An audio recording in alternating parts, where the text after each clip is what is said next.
ભગવાન ને માનો છો એ કલશમાં બિરાજમાન છે, તમે જેને માનો છો એ કલશમાં છે, એટલા માટે આપણે આપણા ભગવાનની કલશના માધ્યમથી પૂજા કરવાની છે. કલશની અંદર 33 કરોડ દેવતા હે. હું આંધ્રમાં જગ્યા કરાવતો હતો ત્યાં ગુજરાતી દીકરી ઊભી થઈ, મને કે મારે ઉભા રહ્યો. મેં કીધું કા હું થયું?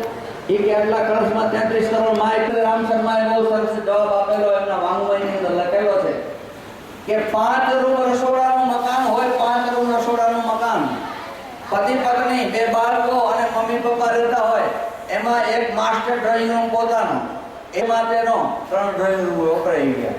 હવે મમ્મી પપ્પા તો જ્યાં ઉપર આગળનો જે ખુલ્લો રૂમ છે ને ત્યાં એમાં સુવે, અને મહેમાન ના આવ્યા તો ગેસ્ટ રૂમમાં સુવે, એના માટે જગ્યા હોય નહીં. 1 રૂમ રસોડાનું મકાન હોય અને એમાં મમ્મી પપ્પા જો પ્રેમથી રહી શકતા હોય તો એનું નામ કલશ પૂજન.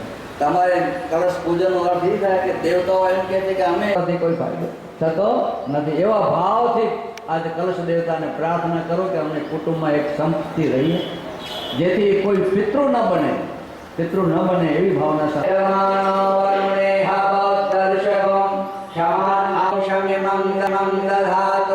વિશ્વે દેવાસ ઓમ વરુણાય નમઃ આવાહયામિ સ્થાપયામિ ધ્યાયામિ તતો નમસ્કાર રાખવાના. એવું કહેવાય છે કે બસ હાથમાં લઈ લો, ફરી એક ફૂટ ચોખા એટલે હંમેશા કળશનું પૂજન થયા પછી, જળનું પૂજન થયા પછી અગ્નિનું પૂજન, અગ્નિના પ્રતિનિધિ છે દીપક, આપણા પર પ્રતિનિધિ દીપા છે, આપણા વતીથી દીપકનું પૂજન કરે છે. પ્રાર્થના કરો અમારા પિતૃ દેવતાઓ રહે છે, એ કદાચ પિતૃલોકમાં અંધકાર હશે, અમારા પિતૃ દેવતાને પ્રસાદ નહીં મળે, હે દેવ દેવતા હું પ્રાર્થના કરું છું અમારા પિતૃ દેવતા જ્યારે પિતૃલોકની આ પધારે તો રસ્તામાં તમે એને પ્રકાશ આપજો, ભગવાન આપજો, એ પ્રાર્થના સાથે જે પૂજન. ઓમ અગ્રે જ્યોતિ જ્યોતિ અગ્નિ સ્વાહા, સૂર્ય જ્યોતિ જ્યોતિ સૂર્ય સ્વાહા, અગ્નિ વૈશ્વ જ્યોતિ વૈશ્વ સ્વાહા, જ્યોતિ સૂર્ય સૂર્ય જ્યોતિ સ્વાહા. પોતાના દૂધવાળા પાણીમાં, દૂધવાળું પાણી છે ને એમાં મૂકી દેવાનું. હવે બધું જે પિતૃને એમ જ કહેવાનું છે, મૂકી દીધો. ખરીદી કરવા જાય તો 2 જણા જાય. કેટલાક પુરુષો છે કોઈ હોશિયારને ખરીદી કરવા લઈ જાય તો છેલ્લા પ્રણામ કરીને બોલો મારા ગુરુદેવ, બસ મારા ગુરુદેવ તમે મારી જમણી બાજુ બેસો.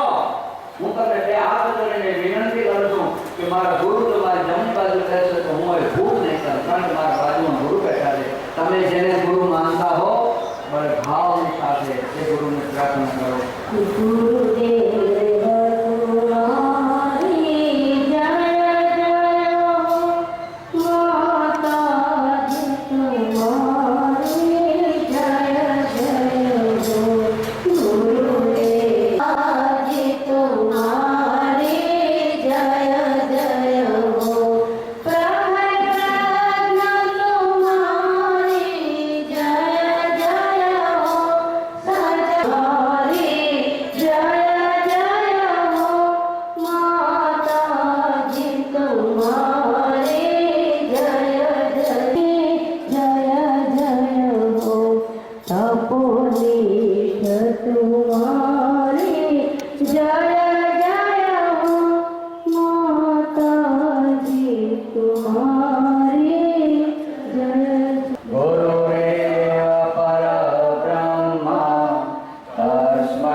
ડાબી બાજુ તો મારી ગાયત્રી માતા આવી જાય ને બસ હવે મને કોઈની ચિંતા નથી.